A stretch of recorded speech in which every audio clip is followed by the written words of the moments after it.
Okay, let's finish up talking about the appendicular skeleton. So, bones of the pelvic girdle, move down the body, talked about the hands already. So, you'll hear these terms used interchangeably, coxal bone, and then os coxae. You'll hear those two used interchangeably. That's just the hips, like the pelvis, basically as a whole. So the pelvic girdle is formed out of two, or basically two bones that are fused, or not fused together, that are joined together at what's called the pubic symphysis. And then each of these coxal bones are composed of three bones that have been fused. So we have the ilium, and you can see them actually over here on the left side of this, that makes up the coxal bone, or the os coxae. Again, you'll hear both of those. The ilium is kind of the winged portion of the pelvis. The pubic bone is this front portion. Let me show you guys.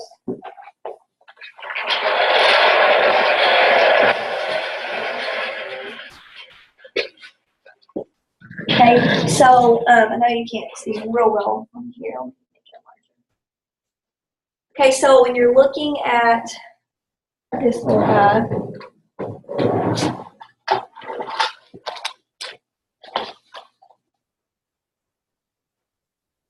okay, so this is the pelvis as a whole. Okay, so you've got each one of these is the coxal bone or the os coxae, and now then you've got, it's kind of hard to tell in this picture, is why I'm showing this to you this way. Okay, but you've got, this is the anterior portion, this front portion of the pelvis, the one that you can actually see from the anterior view. Okay, this is the pubic bone. Okay, it actually joins together in the center to make the pubic symphysis, is the name of that. Turn to my PowerPoint here so I'm not missing anything.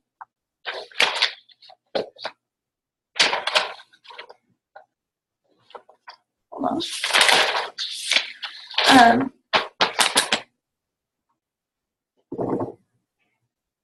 Yeah, I want to make sure I put pubic symphysis, I had circled it. But the pubic symphysis is actually just this, it's like a fibrotic joint. Okay, it's very, it is a joint between these two bones, and it is somewhat stretchy, but it's got that cartilage in there that actually makes it, be able to widen for childbirth and so forth. So that's the pubic symphysis.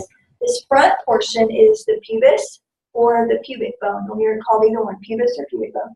That's the front. And in the back, this is called your ischium. Okay? And I always remember this. It's going to sound really dumb, but I think you squish with your ish. So you squish, like you sit on something, squish something with your ischium. Those are like your butt bones that you sit on. Okay? So the ischium is at the back. Pubic bone and pubis is at the front. And then the ilium are kind of the winged parts of the pelvis. Okay, on here, those three things you need to know. You need to know coxal bone, or the os coxae, and then you need to know the acetabulum. Okay, that's actually this cup kind of portion that's hewn out of the pelvic bone so that the femur, the femoral head, can fit inside of there. So it's just a rounded out portion of this bone. That cup, is called the acetabulum. Okay. Go back one slide.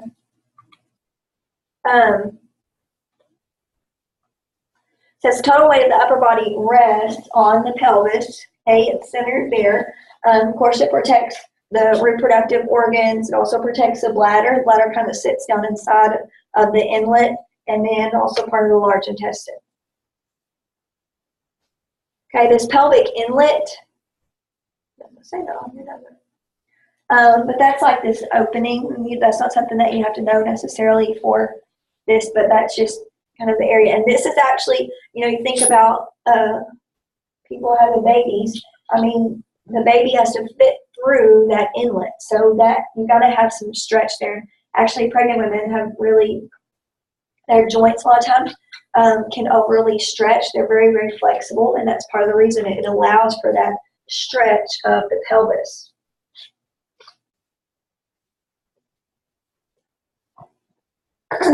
This one kind of gives you a good picture that's colorized, that you can kind of see a little bit more of the ilium. Then you have the ischium. Now, your picture will not look like this that's on your test. I mean, you'll be able to see it as a whole. So, okay, gender differences of the pelvis. Again, this isn't something that you're going to see on your test, but you might see it on your, the written test. It won't be on the practical with all the pictures. So the female inlet, again, the pelvic inlet, is typically larger and it's more circular. Has to be to allow for babies to fit through there.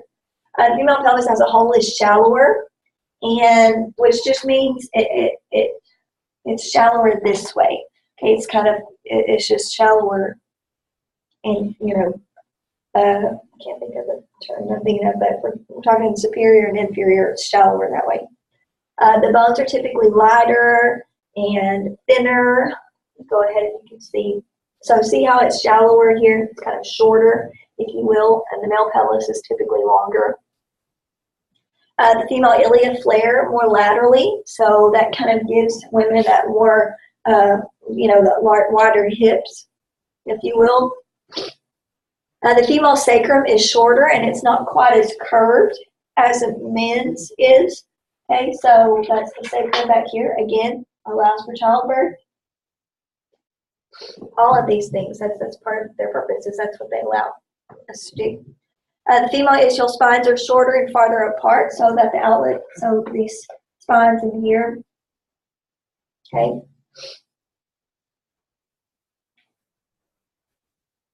And then the pubic arch is more rounded. So anyways, again, female pelvis is shaped in order for a baby to fit through it. Male pelvis is not. That's one of the ways that they can really tell a male from a female skeleton. If you're just looking at a skeleton, is looking at the gender differences of the pelvis.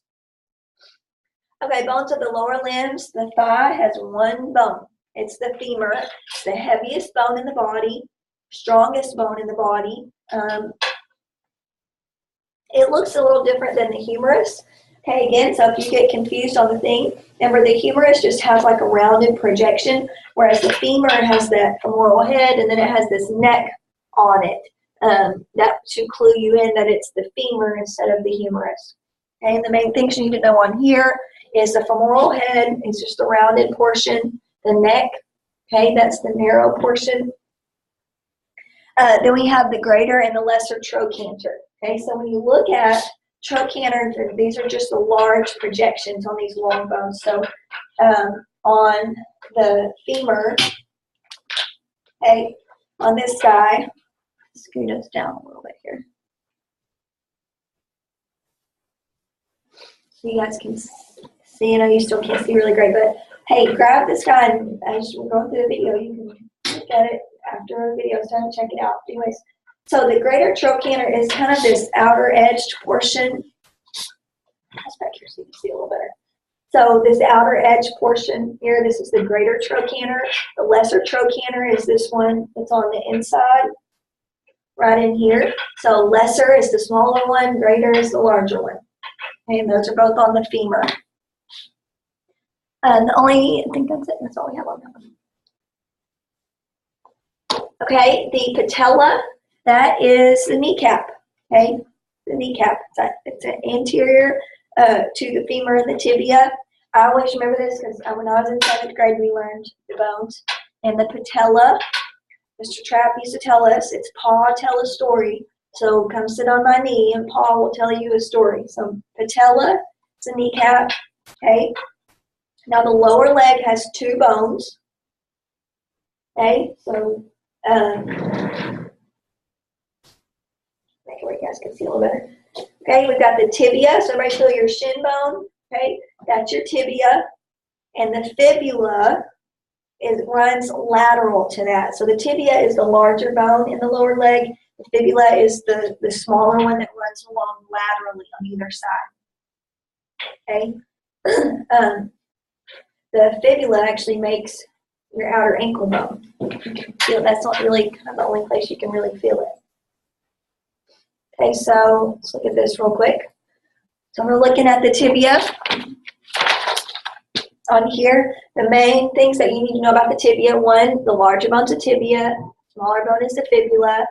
The tibial tuberosity, okay, that is kind of that front portion of you. You can feel that bone that kind of sticks out at the front of your tibia. This is, we talked about that osteochondrosis. This is where you would see that, because this is an attachment point for tendons and ligaments and muscles. So that's the tibial tuberosity. Tibia, fibula, okay, and then the ankle bones. Okay, so everybody, you got your tibia, that's the central one. Okay, the inside of your ankle bone, that's your medial. Remember, medial is towards the middle, towards the center. Okay, so this, for example, this would be a right leg that we're looking at on this picture. And so the medial malleolus, okay, that is your inner ankle bone. And it's not a separate bone, it's actually just a portion of the tibia. So that's the bottom of the tibia, is the medial malleolus. Malleolus is your ankle bones, okay? Lateral malleolus is part of the fibula. It's your outside ankle bone, so you can feel it too. Okay, so lateral is outside, medial is the inside. Medial is only on the tibia, lateral is only on the fibula. Okay, the foot. So again, we talked about carpals already. Tarsals are all these bones in the top of your foot. Remember, tarsals, you walk on tar like you walk on the street. So you can remember that. Those are your tarsals. Okay, the two largest tarsals are the calcaneus, which is your heel, okay, and it's a pretty large bone. And then the talus, which is this kind of bone that's in between your tibia and your fibula, and then the calcaneus. And you can't actually feel it. And I've had people break their talus before, and I don't know how, but anyway, maybe a stress fracture could cause a talus. But anyways, so I guess that would be a stress fracture. That's a good spot for a stress fracture. So look at it on this skeleton, okay? After the lecture, you guys come and look at it. I want you to see where that is. So the talus is that larger bone that kind of actually connects the foot to the body. And then your calcaneus is your heel. Then you have the rest of your tarsals. There's not as many of these as there are of your carpals. But again, I would learn them in order. Don't just learn them by the lines on here. Learn the actual bones in order. Okay? And you know, you got, this is your big toe up here. So if you start there, if you start right there where the talus connects, you can start with the navicular bone and just go around. Okay, there's 5 of these. Navicular, then you have medial, intermediate, and lateral cuneiform. Okay, those should be simple. You should be able to get which direction those are in. Medial, intermediate, and lateral. So you've got medial is most medial, it's towards the inner side, towards the great toe, that end. Lateral towards the outside, but it's not the most outside. And then you have the cuboid. Okay, there's a reason it has its name. It looks like a square. Okay, and you can see that on the skeleton too really well. But the cuboid is on the outside section. So you can memorize those however you want to, but my suggestion again, you might even go, okay, calcaneus is the heel, then the talus, then the navicular, and then just memorize those in order, you know. Medial, intermediate, lateral, cuneiform, and then cuboid is towards the end. Okay, so those are the foot bones, and that's it. You guys have learned all of the bones in the body, plus a few extra prominences and so forth. So there you go. You'll make sure that you study, and as you're going through these, when you learn them, when you learn them, go through and pick them out on your body. I mean, most of these bones you can feel somewhere, okay? So do that, you know. Radius, ulna, metacarpals, 1, 2, 1, 2, 3, 4, 5. Phalanges, proximal, middle, distal, phalange. Go through them, say them over and over, and point them out on yourself as you're learning them. And I promise you that will help you. Okay?